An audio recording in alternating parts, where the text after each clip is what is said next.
ইরানের পাল্টা হামলায় যখন দিশেহারা হয়ে পড়েছে ইসরায়েল, ঠিক যে সময়ে ট্রাম্প যুদ্ধবিরতির প্রস্তাব দিচ্ছে, তখন ইরান তাদের হামলা আরও বাড়িয়ে দিয়েছে। তারা এখন সবচেয়ে শক্তিশালী মিসাইল ব্যবহার করছে, যার ফলে ইতোমধ্যেই ইসরায়েলের আয়রন ডোম ধ্বংস হয়ে গেছে। এই যুদ্ধের শুরু থেকেই ইরানকে গোপনে প্রযুক্তির সহায়তা করে আসছিল চীন। তবে যুদ্ধের এমন পরিস্থিতিতে চীন এবার প্রকাশ্যে ইরানের পাশে এসে দাঁড়িয়েছে।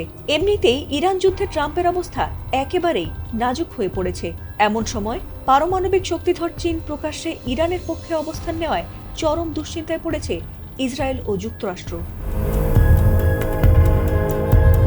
ইসরায়েল ও যুক্তরাষ্ট্রের এই যুদ্ধে শুরু থেকেই ট্রাম্পকে কোনো তোয়াক্কাই করেনি ইরান। এমনকি আয়াতুল্লাহ আলী খামেনির নিহতের খবর ছড়িয়ে পড়লেও একটুও দমে যায়নি ইরানের বিপ্লবী গার্ড বাহিনী। তবে কি শুরু থেকেই এই যুদ্ধে চীন ইরানকে সহায়তা করে আসছিল?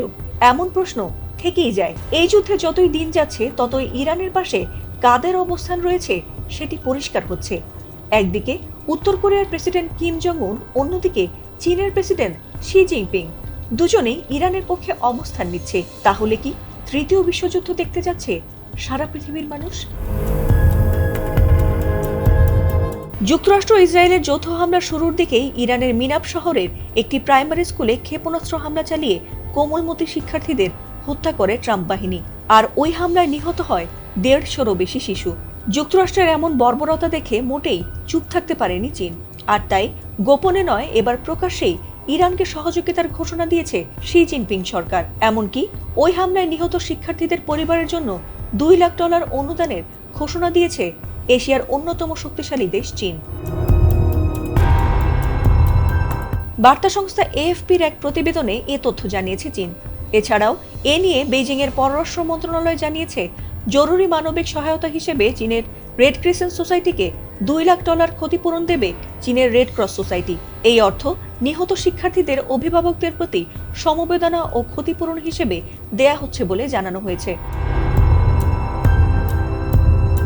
এছাড়াও চীনের পররাষ্ট্র মন্ত্রণালয়ের মুখপাত্র গুও জিয়াকুন এই হামলাকে আন্তর্জাতিক মানবাধিকার আইনের গুরুতর লঙ্ঘন বলে উল্লেখ করে বলেছেন, স্কুল ও শিশুদের ওপর হামলা আন্তর্জাতিক মানবাধিকার আইনের গুরুতর লঙ্ঘন এবং তা বিবেক ও নৈতিকতার সর্বনিম্ন সীমাকেও লঙ্ঘন করে। তিনি আরও বলেন, মানবিক দৃষ্টিকোণ থেকে এই কঠিন সময়ে ইরানের জনগণের প্রতি প্রয়োজনীয় সহায়তা অব্যাহত রাখতে প্রস্তুত রয়েছে চীন। এদিকে নিউ ইয়র্ক টাইমস জানিয়েছে, যুক্তরাষ্ট্রের প্রাথমিক সামরিক তদন্তে দেখা গেছে লক্ষ্য নির্ধারণে ভুলের কারণে একটি মার্কিন টমাহক ক্ষেপণাস্ত্র ইরানের স্কুলটিতে আঘাত এনেছিল। যদিও বিষয়টি যুক্তরাষ্ট্রের, তবে ইসরায়েল গা বাঁচাতে এই হামলায় জড়িত থাকা বা এ সম্পর্কে কোনো ধারণা থাকার বিষয়টি অস্বীকার করেছে বলে জানা গেছে। ফাতিমা সুলতানা, এটিএন বাংলা।